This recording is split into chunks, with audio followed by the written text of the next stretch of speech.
Dresser une table est un véritable art de vivre qui se décline dans le moindre petit détail. Le soin apporté au dressage prouvera à vos invités l'attention que vous leur portez. Si l'organisation de la table répond à quelques règles immuables, des petits détails fantaisie pourront apporter un air de fête sans déroger à l'étiquette. Ce peut être le cas pour un anniversaire, une fête ou un mariage. Mais quelle que soit l'occasion, le respect des règles sera votre meilleur allié. Règle numéro 1, respectez l'espace entre les convives. Si le plaisir passe par le ravissement des yeux, comment en profiter pleinement si vous êtes engoncé? On compte environ 70 cm par convive pour être installé confortablement. Si vous manquez de place, 65 cm feront l'affaire autour d'une table ronde. Mais non, votre table de 6 personnes ne pourra pas en accueillir 10, même en se serrant un peu. Évitez également d'encombrer la table par des décors inutiles. Règle numéro 2, pour un repas raffiné, nulle autre alternative qu'une nappe blanche.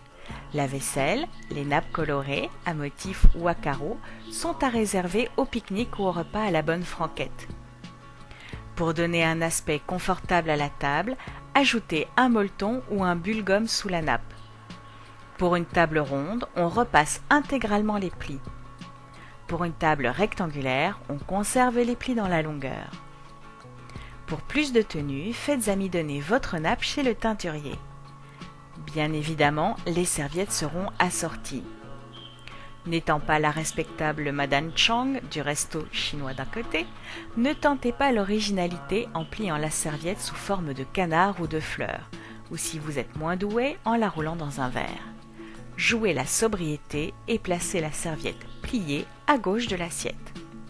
Pour un déjeuner, vous pouvez la placer dans l'assiette, en évitant toutefois les fioritures.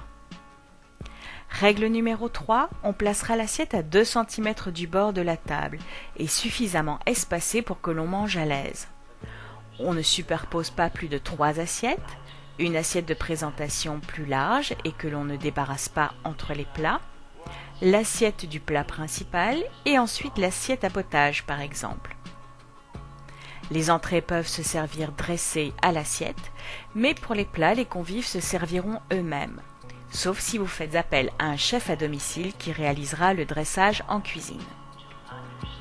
L'assiette à salade se place en haut à droite de la table et celle pour le pain en haut à gauche.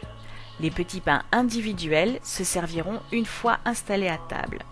Prévoyez salière et poivrière en suffisance selon le nombre d'invités. Souvenez-vous, on ne se passe pas le sel directement, on le pose à portée de main. Règle numéro 4, le placement des couverts dépendra de votre menu. Pour un dressage à la française, les dents des fourchettes sont vers la table et le bombé de la cuillère vers le haut. Cela permettait de voir les armoiries de la table qui vous recevait. Pour un dressage à l'anglaise, les dents des fourchettes sont vers le haut. La lame du couteau, quant à elle, est toujours tournée vers l'assiette. Les couverts sont organisés de l'extérieur vers l'intérieur dans l'ordre des plats servis.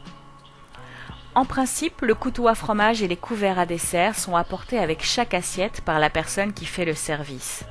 Sinon, on peut les placer au-dessus de l'assiette. D'abord près des verres, le couteau à fromage et les cuillères à entremets, manche tournée vers la droite, enfin la fourchette à dessert, manche vers la gauche. La présence de porte-couteaux signifie que les couverts ne seront pas changés et qu'il convient donc d'en faire usage entre les plats.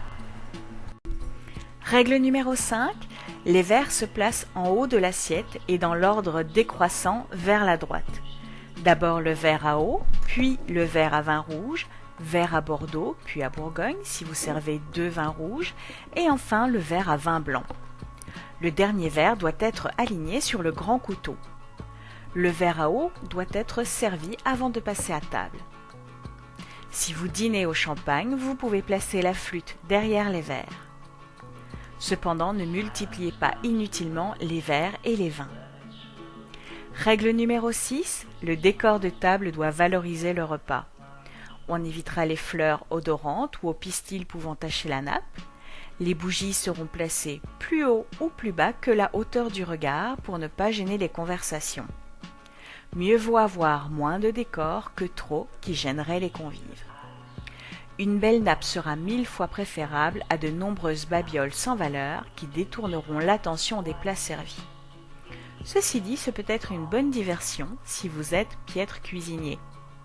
Quoi qu'il en soit, préférez la sobriété et la qualité à la médiocre opulence, votre repas n'en sera que plus inoubliable.